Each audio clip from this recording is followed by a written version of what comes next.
Em nome do Pai, do Filho e do Espírito Santo. Amém.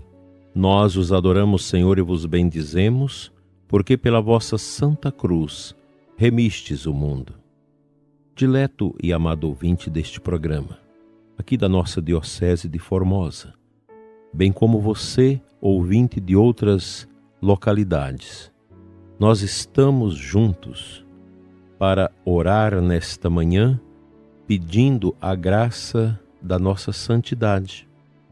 Hoje, sexta-feira, um dia importantíssimo para realizarmos o nosso jejum, a nossa penitência, para realizarmos também a nossa esmola e a nossa oração.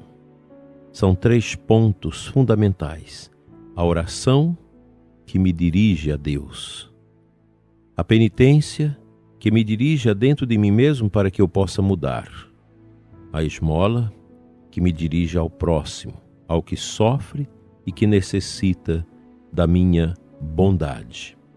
Isso é Quaresma, e eu espero que você esteja se esforçando para viver essa realidade.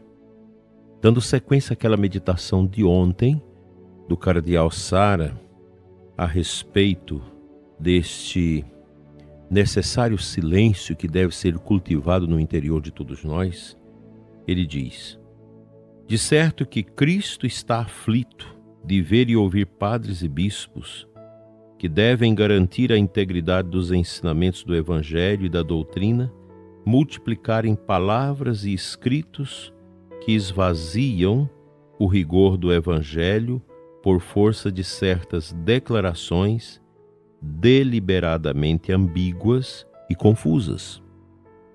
Para esses sacerdotes e prelados que dão a impressão de fazer o oposto do ensinamento tradicional da Igreja em matéria doutrinal e de moral, não é inoportuno recordar as severas palavras de Cristo.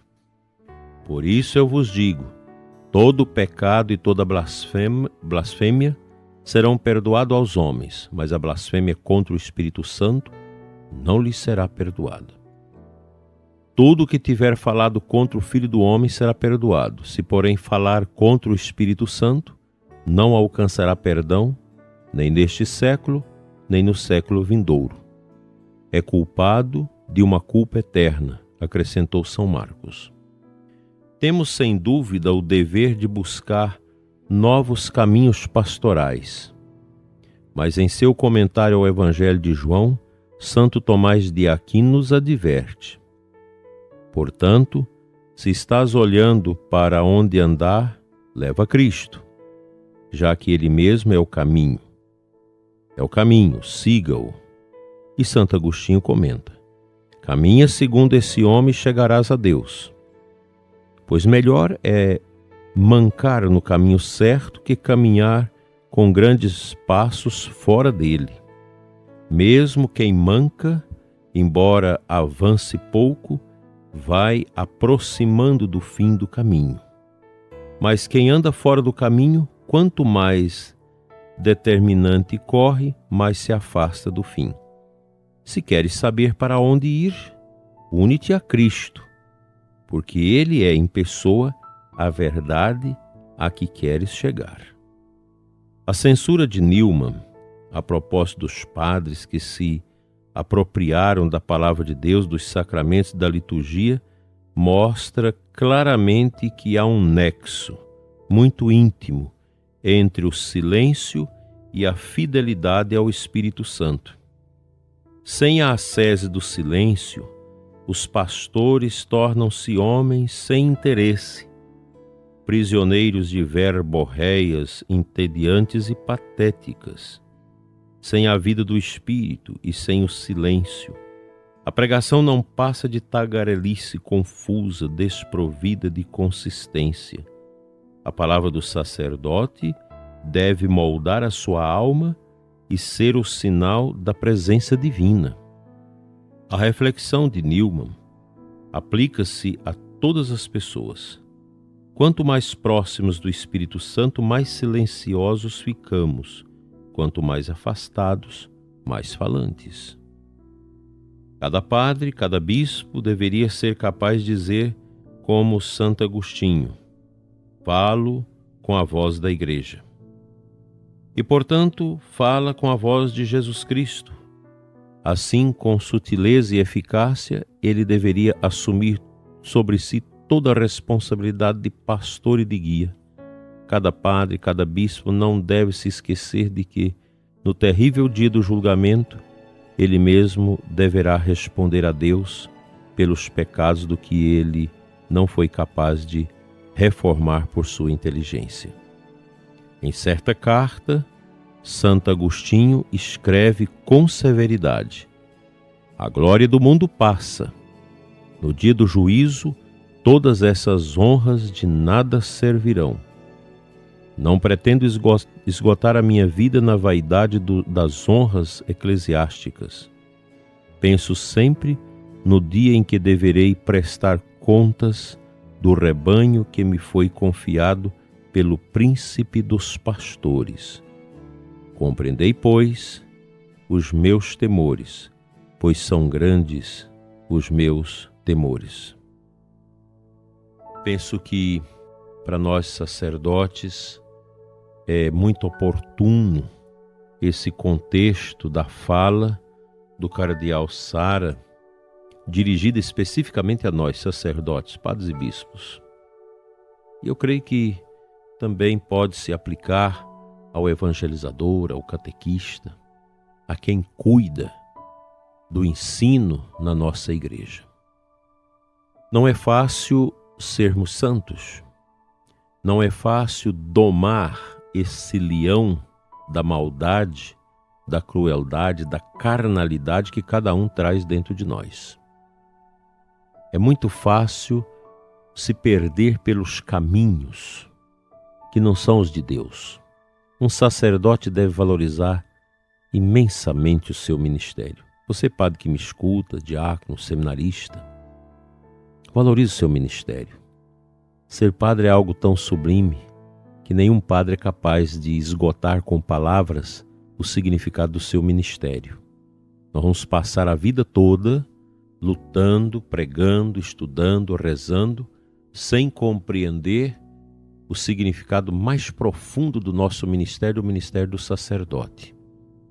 Neste ano vocacional, eu pergunto para você, padre, você está empenhado na promoção vocacional? Você, religiosa, está empenhada na promoção vocacional? Porque tem muitos sacerdotes e religiosos e religiosas que não estão nem aí pelas vocações, porque não são felizes, porque os seus corações estão frios, gélidos. Estão sacerdotes, estão religiosos, mas não são sacerdotes, não são religiosos. A gente precisa amar a vocação. Qual é a grande promoção vocacional nas nossas comunidades, nas nossas paróquias? Testemunho de piedade, de santidade do sacerdote e dos religiosos. Sem o testemunho, nós não vamos encantar os jovens para que entrem no seguimento de Cristo, consagrando suas vidas ao sacerdócio, à vida religiosa. A vida sacerdotal e religiosa, ela não está derrancada. Esses que vivem aí falando mal da vida religiosa, falando mal da vida monástica, falando mal da vida sacerdotal e dentro da igreja, eles não estão em comunhão com o Espírito Santo, eles estão blasfemando. Não há uma crise no casamento, não há uma crise no sacerdócio e na vida religiosa. Há uma crise das pessoas, há uma crise cultural, há uma crise humana, isso sim. E a gente precisa combater isso. Não vamos ficar aí pensando, o casamento está acabando, a vida religiosa está acabando, a vida sacerdotal está acabando. Não, nós precisamos entender as causas dessa falta de sentido para a vida que está destruindo os estados de vidas tão belos estabelecidos por Deus na igreja, como o matrimônio, a vida sacerdotal e a vida religiosa consagrada. Isso não está em crise. Em crise estamos nós, porque nós ficamos escutando a voz do estranho, essa voz que Jesus diz: As minhas ovelhas me escutam e me seguem, mas foge à voz do estranho. Não escuta o estranho. Nós estamos escutando o estranho. A nova ordem mundial, o relativismo, o comunismo, todas essas misérias do mundo moderno que vai entrando dentro de nós. Isso não está bem. Nós precisamos reagir com oração, com determinação. E vocês, seminaristas, vocês, meninas que estão nos conventos, lembrem-se, vocês são escolhidos por Cristo para este tempo desafiador.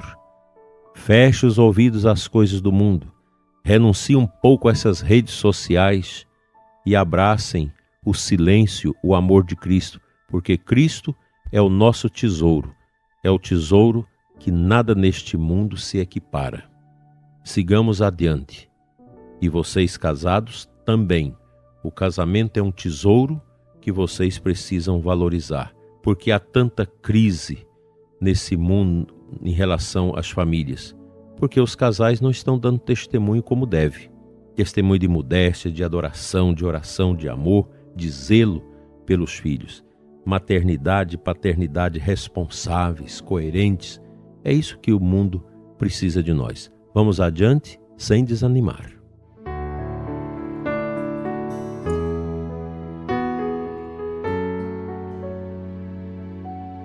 A aclamação ao Evangelho desta sexta-feira nos apresenta o versículo 14 do capítulo 3 de João, que tanto já falamos aqui e que nós conhecemos, mas essa palavra nunca se derranca dentro de nós. Deus amou tanto o mundo que Ele deu seu próprio Filho para que todo o que nele crê encontre vida eterna. Esse versículo é extraordinário. Os evangélicos usam muito esse versículo. Nós precisamos compreender que Cristo é a expressão do amor de Deus. Mas é preciso um coração silencioso, amoroso, humilde, manso. Um coração que pensa na morte. Nós começamos a quaresma, uma quarta-feira de cinzas, recebendo na nossa cabeça as cinzas. Lembra-te que tu és pó e ao pó hás de voltar. Isso não é brincadeira, prezado ouvinte. Isso é grandioso. E a gente precisa acolher isso. Vamos largar essa vaidade, essas bobagens. Vocês, sacerdotes religiosos, saia dessa bobagem de teologia ecofeminista da libertação. Isso não resolve. Vamos levar o povo à oração. Vamos viver a fé da igreja. Vamos viver uma quaresma voltada realmente para o mistério do Cristo. Isso basta. Ele que é a expressão do amor do Pai, enche os nossos corações de alegria no seguimento. Amém.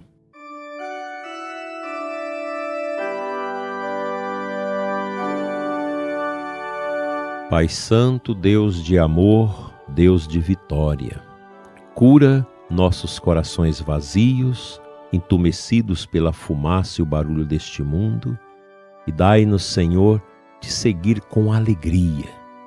Encha, Senhor, nossos corações de paz e dai-nos a alegria da fé que renova as estruturas nossas e deste mundo. Fica conosco, Senhor, hoje e sempre. Amém. O bom Deus te abençoe e te guarde hoje e sempre, em nome do Pai, do Filho e do Espírito Santo. Amém. Até amanhã, se Deus assim nos permitir.